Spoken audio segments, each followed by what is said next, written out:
Hello, I'm Sally Pointer. It's the time of year when my conservatory is full of costumes that I'm working on for different projects and different people.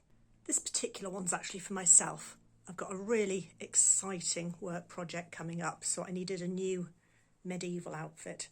And, oh gosh, the mess in the background. Excuse the mess in the background. Ignoring the mess in the background. So I needed a medieval dress to wear to the Middelaldercentre over in Denmark, where I'm going to be working for a month. And I'm doing fairly well. I finished the hood, which is in a natural indigo dyed wool with a linen lining, lots of buttons.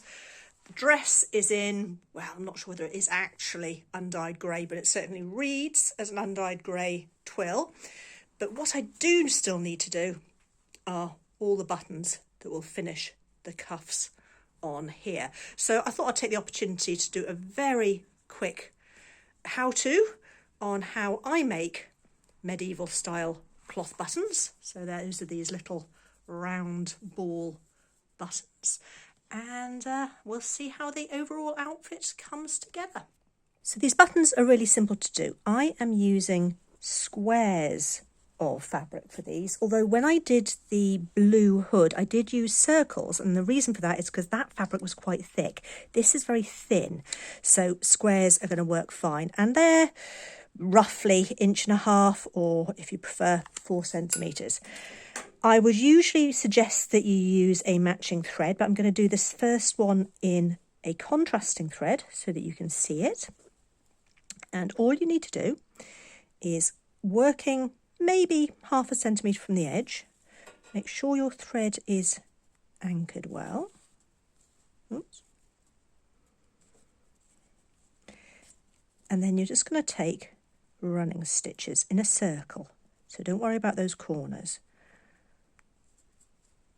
It does not have to be the world's greatest stitching.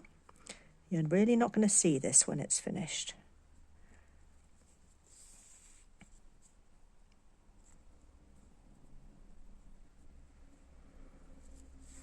So just keep going around the outside, and when you get to the end, make sure that your thread comes out on the what will be the right side of the button.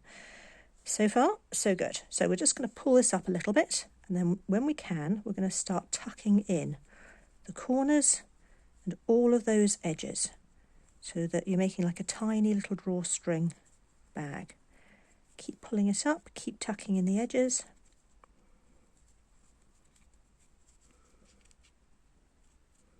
And you've got your basic ball shape there, but it's still a little bit lumpy. So what we need to start doing now is stitching across the high points.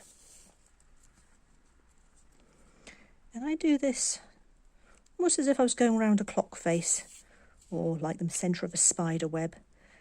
And just keep picking up the most sticky out bits. Again, doesn't have to be great sewing. Nobody's going to see this side of it.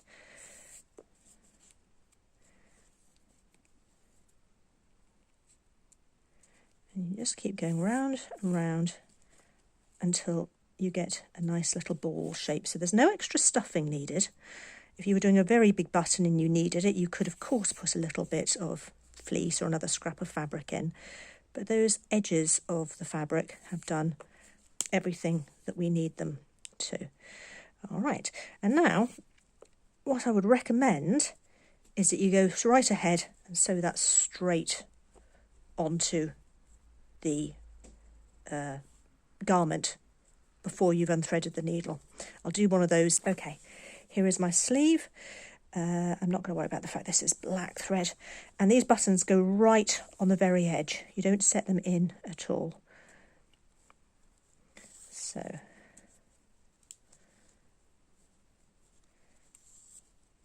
I usually find 3 stitches. Make sure you're using a strong thread. 3 stitches on the edge is about right. And then wind around the stalk a little tiny bit. And then you can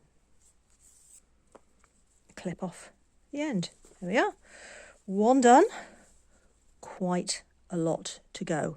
I'll do another one in a moment, but I'm going to switch to the lighter thread because it's going to be less obvious on my project. Okay, we'll do one more in the right colour thread. So get those out of the way, and those, try and make this nice and clear and central. So double thread with a knot on the end.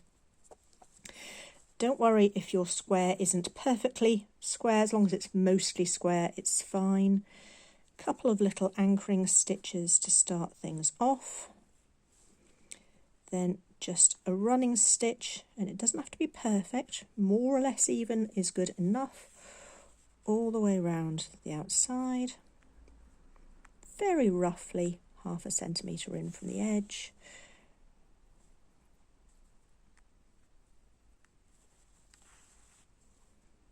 And then when you get to the end, make sure your needle comes out on what will be the right side of the button.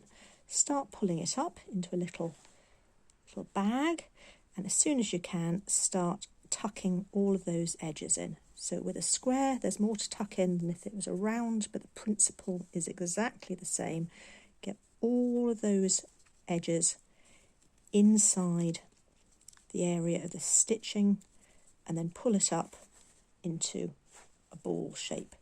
Now that's fairly round, but we can improve on it. So using your needle and thread a little bit like the spokes on a wheel or the spokes on a spider's thread or hands of a clock, whatever you like to think of it as, just work your way around, and each time pick up the most sticky out bits. So you can see here there's a bit that's pointing out in slightly the wrong direction, so just make sure that that's caught and bring it in nice and close. When you think you're about there, little stitch just to stop things slipping, give it a little squidge. Now I wanted ball shaped buttons for this, but if I'd wanted more flattened ones, you can stitch up and down. So I'll just mock it up. So you'd stitch up and down through the face of the button to flatten it out. But for me, that is pretty much perfect. Get my sleeve, and the way I tend to do buttons on a sleeve is I put one at each end, and then I'll put one at the halfway point, and then I'll put ones at the halfway point again, and I think I'll probably be able to fit ones in between that. It's a good way of measuring without needing to bother with a tape measure or anything more formalised. So the button is going to go right on the very edge of the sleeve. I usually find 3 good stitches does the trick. When that's on nice and securely, to help stop abrasion at that point when it's on the buttonhole, just wind round the stalk 3 or 4 times. Then I take one more stitch through, and I will bring the tail up, which also means that if you've spotted any bits that need an extra little catching in, that's easily done. Clip off the thread, and I will get these finished, and then I need to make all of the buttonholes as well. And with apologies for the portrait mode, here is the transformation from scruffy archaeologist to slightly suspect Chaucerian. With the exception of the long seams on the smock here, absolutely everything has been hand sewn, and all the buttons at the back of the sleeves really do help with the finishing touches. I am so looking forward to wearing this.